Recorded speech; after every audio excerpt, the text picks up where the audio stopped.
And this beside me is Mike Simonik, who is the director of the Humane Society of Naples, and Jeannie Bates, who is the director of the Southwest Florida Professional Dog Trainer Alliance. And Collier County Sheriff's Office is partnering with the Humane Society and the Training Alliance to start a second chance cell dog program. We're here today because we want the community to know about the new and exciting program that's now underway for the first time at the Collier County Sheriff's Office jail right now. Why we picked the cell dog program out of all the programs that they're out there is because the Sheriff's Office really has been researching for programs that we could offer sentenced female inmates, and the cell dog program is one of the few programs that offers benefits for the inmate, the jail, and the community. We're hoping this program will offer a second chance for not only the shelter dogs, but for the inmates as well. The pilot program is a part of a broader effort by CCSO to teach inmate life skills in conjunction with the community partners across Collier County. The program goal is to make the dogs disciplined, loving, faithful family pets, and increase their chances to go into a forever home. And the inmates will learn valuable life lessons and job skills that they can use after they complete their sentences.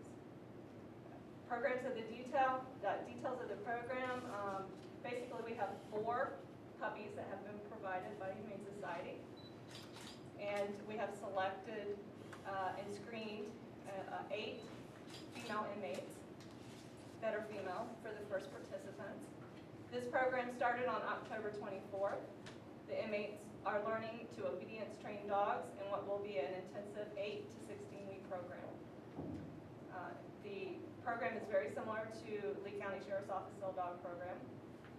Each dog has one primary inmate trainer and a secondary inmate trainer. The dog lives 24/7 in the primary inmate's housing cell and a dog crate that's approved in kennels inside their cell.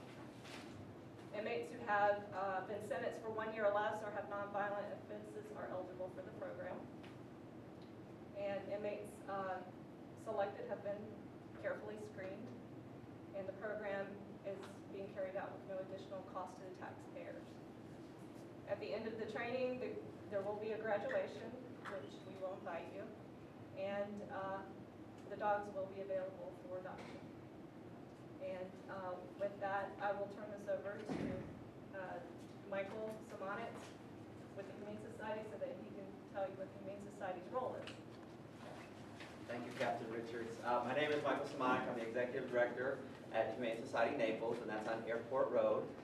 We are a full-service, no-kill shelter, so all the animals who come to our shelter find forever loving homes, and that's important to us.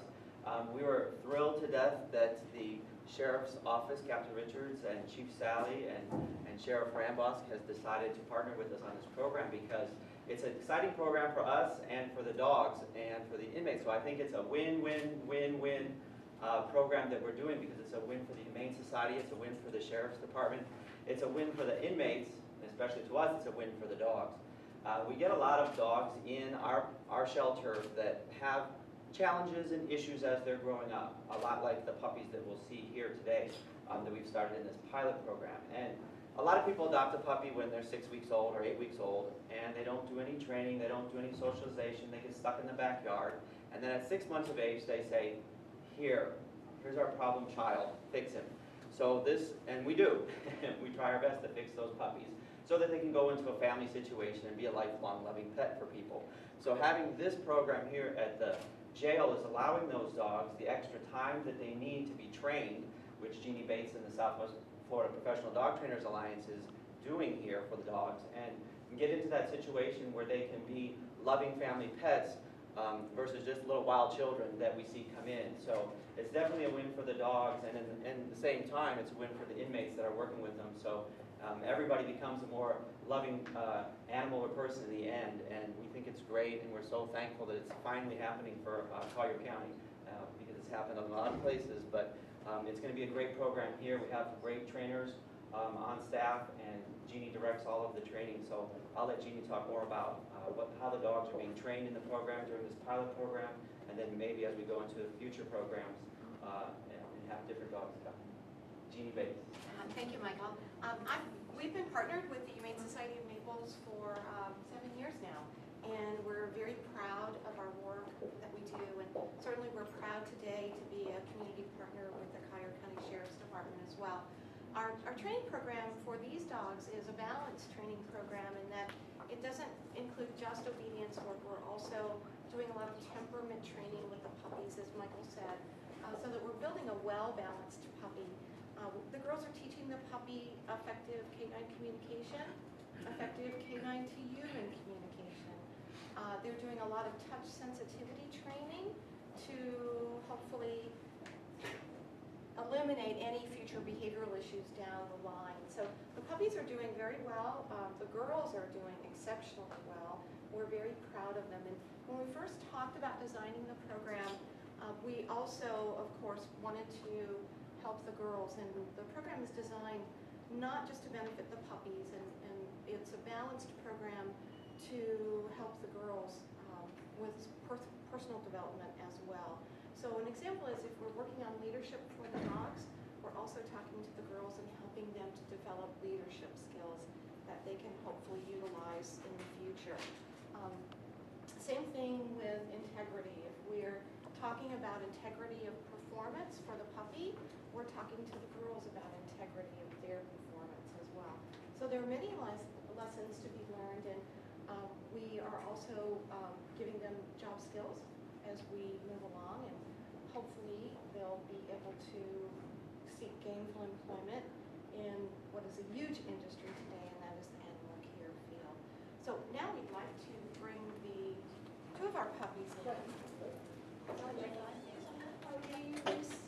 Five days, 5 yeah. days old. So they didn't get the interaction with the moms that they would normally get, and we wanted him to have some extra work. And I think today he's a wonderful puppy. And then this puppy here is Maggie. And Maggie, we received Maggie as a 7-week-old boxer puppy. Her parents had purchased her. They thought they wanted a boxer puppy until they got her home and realized that boxer puppies can be quite energetic, and they wanted to surrender the puppy to us, and I mentioned to them that we were starting this new Second Chance project with Collier County, and they were ecstatic to be able to give Maggie to us. But they were having difficulties with crate training and housebreaking and all of the typical puppy challenges that many people face. So a week and a half into the training program, we're working at building impulse control. And I think this puppy here is doing a little bit better than our little girl, but that would be a little typical for a boxer there. And so today they're working on impulse control, the basic sit, down, focus to the handler, learning to walk on a loose leash, learning to wait at doorways for good door manners. They are learning their stay. And we're doing the typical touch sensitivity work, all of the grooming. They're learning to have their nails dremelled. They're learning to accept brushing, have their ears clean, their eyes clean. All the things that puppies struggle with. These will be wonderfully raised puppies after the program